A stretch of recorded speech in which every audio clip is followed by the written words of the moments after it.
Hello, Connective. Welcome back. If you're new to my channel, welcome. Like, share, and subscribe without smashing anything, and let's get into this energy. This is a collective reading for Taurus. Taurus, let's see what's going on for you today. What energy do we have for Taurus today to talk about? Let me just ask that one card come out from this deck. I'll take it. All right. Let's see what we got. Three of Keys. Ooh.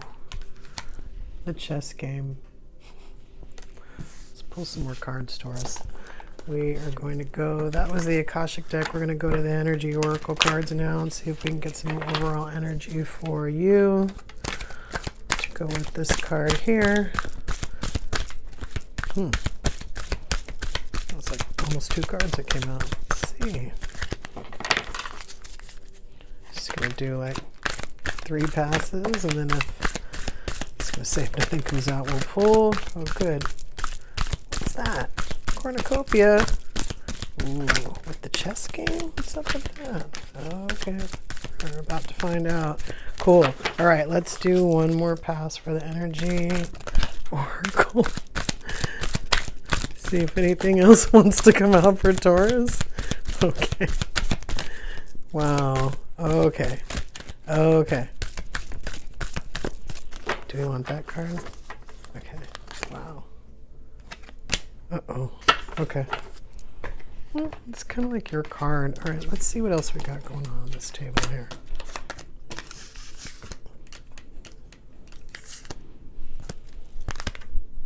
Oh.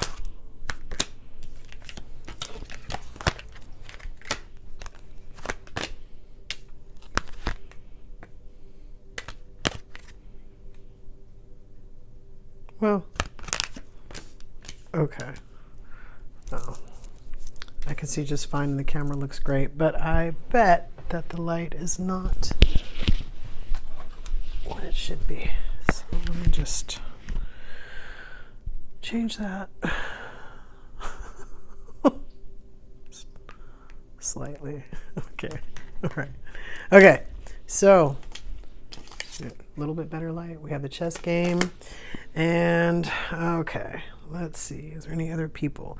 Let's go with Goddess of the Moon. So we have Goddess of the Moon up here.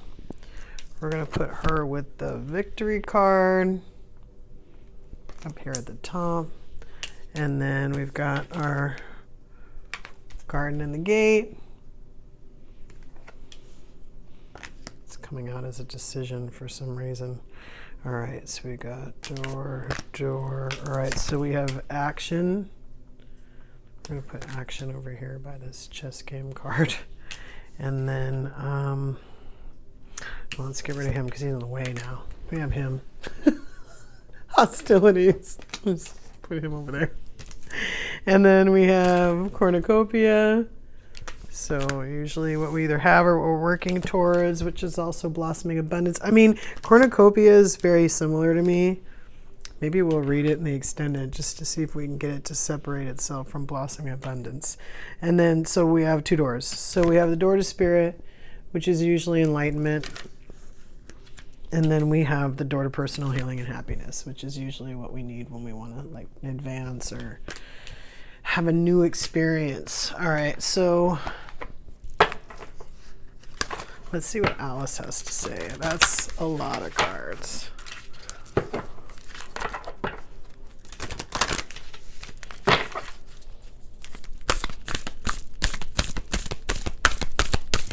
Wouldn't mind like 2, maybe 3 cards from Alice, and then take 3 cards from the Moonology.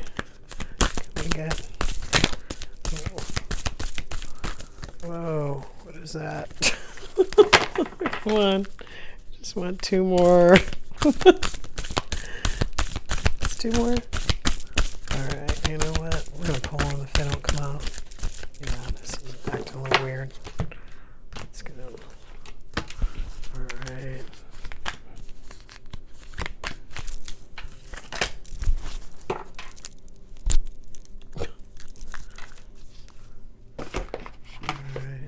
Just grab the moons while we're here. All right, so what do we have from Alice? We have, oh my God. Okay. We have, oh, painting the roses red. Painting the roses red, covering up mistakes. And we have nonsense. It's time to talk sense. I'm going to put that one over here. And keep your temper. Don't allow anger to rule you. Okay. Just move this. Actually, that should be on this side. Okay. I mean, I see hostilities, but I don't necessarily see anybody else on the table, Taurus. Okay. Is that what that is? Maybe. Yeah, you might be doing this to yourself.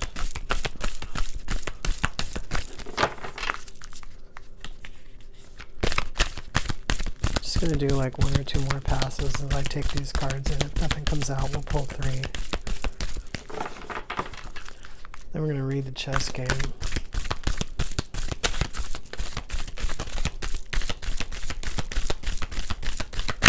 Come on. Nope. Alright. Let's just pull from the bottom. Wow. Okay. So the one that came out on its own was first quarter moon in Scorpio, release your blocks. That's why I like it when they come out on their own. You go, did I pull the right one? All right, we've got open up to change. So new moon in Aquarius. Oh my God. New moon in Aquarius, open up to change. And new moon in Taurus, know your worth. All right. Well, let's just go with what we see, and then some of these other cards will fill in the blank. This ring is spinning around on my finger. We're just going to take it off. All right. So, so Taurus. Oh, the chess game. Yeah. Let's read that to bring in any more into what I'm already getting here. All right. The chess game.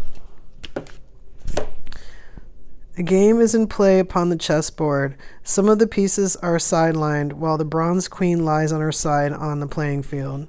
The people represented by these chess pieces are not usually those you meet for enjoyable pastimes. This is a card of political and social conflict. You may be in store for difficult interactions in group settings, such as boards of directors, corporate hierarchies, management disruptions, or conflicted family situations.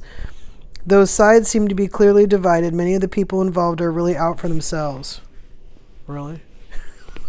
Sorry. So, deceit is present. Deceit didn't come out, but it's present anyway. And you may not be all certain about everyone's motives or strategies. It's time for you to take an emotional or even an actual step back. The more you get involved and the stronger you hold your position, the more heated the situation may become. Keep your temper. No matter how challenging, try to maintain an inner peace. Don't participate in any battles or allegiances, but don't let yourself be deceived either. Look at everything coolly and unemotionally. The people around you are serving their own agendas. Try to detach, be objective, and treat everyone involved from a deeper source of wisdom without being misled. There may come a time for you to leave or distance yourself from the situation, but because of circumstances, it may not be here yet. For now, let yourself be a knowing observer and watch. Okay.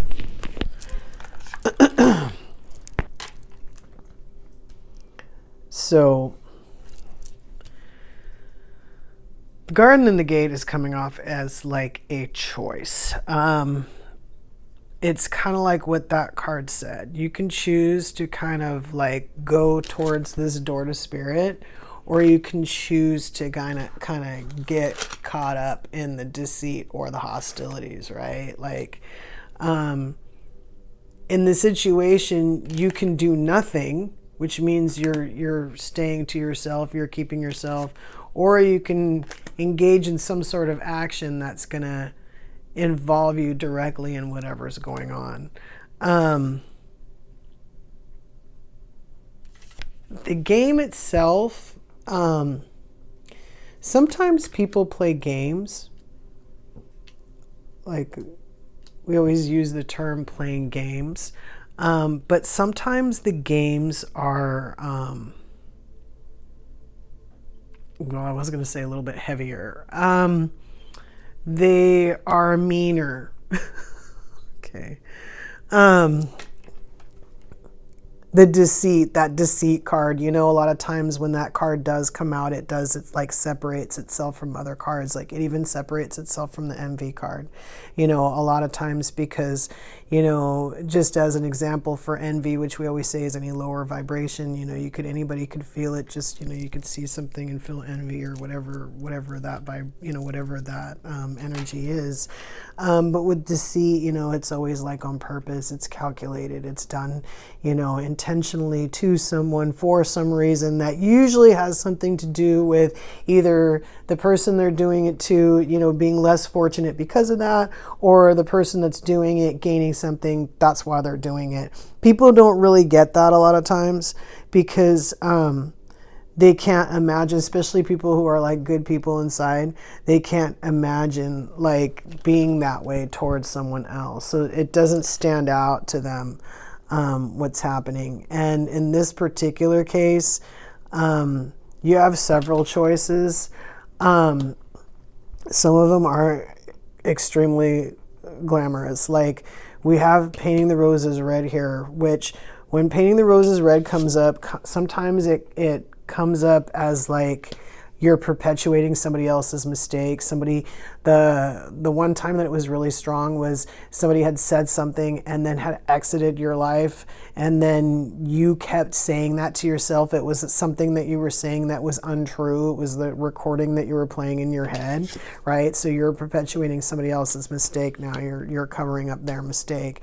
And then we have this card with it, which is nonsense, which is, you know, like time to start talking sense. So it does seem like it could be something that you are doing. You're like literally, if you are taking any action internally around this situation for whatever reason, it could be something that somebody said that who's still in the picture. But either way, you're the one that's actually internally doing that damage, even if you don't realize it. And this Know Your Worth card, like, maybe you, to a certain extent, do feel like you know your worth. But the idea here is that somebody's getting something over on you, and you don't realize what it is because you're not playing the game. They're playing the game. You're just like hanging out in the garden. You're like literally hanging out in the garden, right? So you have Keep Your Temper, which a lot of times that, in my opinion, has to do with being, you know, a stick is being poked at you kind of thing.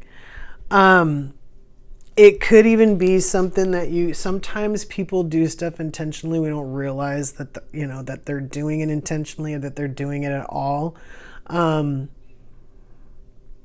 We might not realize it's happening. We might not realize the person's intentions behind it. I feel like that's what this card here is saying. You're still going to come out on top. You have way more. The things that you're moving towards in this situation have a totally different vibration than the thing that you're in right now. This Door to Spirit is here, which a lot of times, like I said, it's the ability to be able to see these types of things for what they are. And then just, if we do decide to engage, we kind of engage on our own terms. Like, I feel like that's what this book is saying, is like, not even necessarily to engage, but just sort of like watch yourself, that you might have to watch your back. You might have to watch, whatever it is that's going on. And again, don't let other people's antics suck you in and make you feel a certain way, like upset you to the point where you stand out in a situation. When situations become turbulent like this, especially if you didn't cause it, it, like let's just say it's at work. So like you have to be there, but you don't have any part in it. You don't want any part of it. You're like, I just go to work, I come home. Like you might even love your job and hate what's happening and just decide like, I'm not going to contribute to this in any way, shape or form. I'm not going to advocate against it, and I'm not going to call attention by advocating, for, I'm just going to, hopefully it'll play itself out. These people will realize that, nobody has to gain or whatever is going on, right? You just kind of take a step back, like how that card said, literally just taking a step back and watching things for what it is and not getting sucked in. If you're not bringing it, there's no reason to get upset about it. And people will keep trying to get you to come in and, like this book said, form alliances. I mean, if you're with yourself, you're still open to being with someone else. So they're going to come, and you have to be that person that decides like, hey, I'm not going to keep whatever it is that you've decided to do with your time at work or whatever is going on. I'm not going to do that with you. And I'm not going to get upset about whatever you try to, I'm just going to hang out and wait for this thing to play out. Not getting involved, right? The hostilities. We don't have to get involved in the hostilities. I mean, I know people sometimes feel like they're cornered and they think they do and all that stuff. And I get that. And sometimes maybe you do, although I think it really depends on your belief system. If your belief system is that you feel like you're, every once in a while you have to be that one that like checks the other person that's acting crazy, you may do that. If you feel like that's not your job, you may not say anything to anyone. You may just let people be the way they are in whatever situation at any given time, and you might just walk away from it and be fine. But some people have stuff that they kind of bring with them. They bring with them the thing that was said. It could have even been said to someone else. They maybe perpetuate it by continuing to repeat it, or maybe getting upset, like I said, that something's going on. Somebody said something about them, their friend, whatever's going on. Maybe it wasn't even true, right? And people have a hard time, like especially if they're trying to prove themselves or they just don't feel any self-worth at all. It can really manifest itself in the workplace. Just using work as an example, because again, we're talking about a place that you can't leave. Like you're stuck, you have to be there. It's not even like when you're in a family and you could just go for the day. When you're at work, you're expected to be there a certain time for a certain amount of time, maybe even in a certain specific spot in the room for a certain amount of time. And you can really feel cornered. But the whole point of that is that you still have choices. You have choices based on what you're willing to engage in and what you're not, what you want to be of and what you don't. If you're going towards like personal healing and happiness, there's no reason to like pick extra fights with people, especially if it has nothing to do with you, first of all. Second of all, if you're going through the door to spirit, don't even really have the desire a lot of times to engage your energy in these types of things. First of all, a lot of times you can see, well, I was going to say the ignorance of it, but I mean, we're talking about fighting for no reason right now. We're talking about, when I say no reason, of course, everybody has their reasons, right? Maybe somebody said something, somebody doesn't like it or whatever. But again, does it have to be a fight? Could it be a conversation? If things are starting to get uncomfortable for the people around, especially people who aren't in it, well, it's going to be fair game to talk about anyway, right? I mean, you're stuck there. So what do? Do you totally just walk away from the door to spirit and you just walk away, from the personal healing and happiness, kind of just get dragged into this like way of being until people want to like stop, Because I can't imagine that, even as a disempowered empath who's heading towards like blossoming abundance and cornucopia, it would become the type of place that you don't even want to go. Like it would get to the point where you don't even want to be there. And being able to be there and not commit an action for every action, to not react, takes, effort. It takes being able to know who you are. This open up to change card, I feel like is kind of like your realization that in a particular situation, something like this, it might not be this particular situation, something may have already come up or something may come up in the future, that is a situation where you find yourself like reacting different than you normally would. You start to realize just a little bit that you've changed, like to the point where you know how you would have reacted before and how you're reacting or not acting this time. Sometimes it has to do with our belief systems. You know, again, this painting the roses red and this not talking nonsense is here. So there's some sort of belief system that might have either made us feel like we were caught in this or made us feel like we were in this at all. Sometimes when situations arise, even in families, and people don't want any part of it, they just somehow don't have any part of it. And sometimes people look from the outside and they, well, how did they do that? How did they just like absolve themselves and nobody calls them? And you know, sometimes it just is. Sometimes people just know that person, not so much. They're not going to get involved in this. They're not going to be on my side. They're not going to, you know, get into this, right? They're not going to get upset like I am about this. You might slip a little bit. Somebody might, again, deceit isn't on the table, but is present. So somebody could even say something to you that somebody else said, again, that wasn't true. You know, it helps when you look at a lot of things like this, like the chess game. Because a lot of times when people are trying to manipulate other people, that's really like the life that it's taken on, you know. Especially if you know how to handle people. It's like, you know that you have the next move. You know that you have the next move. That's what I mean by you have choices. You don't just have one choice, you have several. You have a whole game to play, you know, with your choices. So, you know, where you choose is where you end up in the end. Your series of choices. Let's pull the blind spot. I want to know what the blind spot is. Taurus, if this is your reading, meet us over at the extended. If not, until we meet again.